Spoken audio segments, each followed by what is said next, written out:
Short story about the Irish potato famine and why the Irish couldn't survive on fish. On the western edge of Ireland, where the Atlantic never rests, you might imagine that hunger could always be chased away by the sea. Fish shimmered just beyond the rocks, nets dried in the wind, boats creaked in the coves, and yet, during the Great Potato Famine of the 1840s, more than 1 million people starved. The question lingers like a ghost. Why didn't the Irish survive on fish? Picture a small cottage in County Mayo. Inside, a family waits. Their potato field has turned black with rot, the crop has gone in days. The sea is close enough to hear at night, but not mean it's accessible. The father once fished, but the boat was sold years ago to pay the rent. Many boats were owned by landlords or wealthy families, not by the poorest peasants who needed the food the most. Fishing itself was never simple.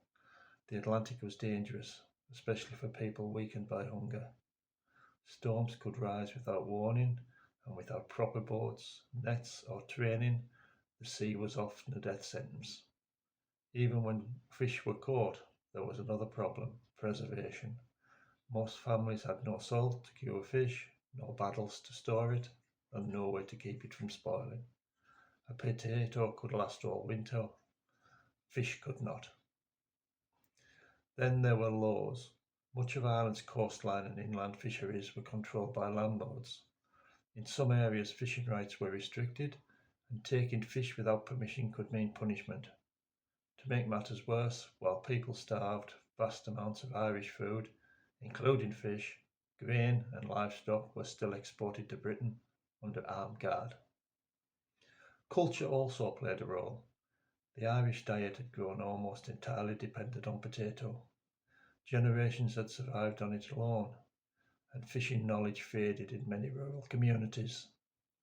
When the potatoes failed, the skills and tools needed to turn the sea into a feast were already gone.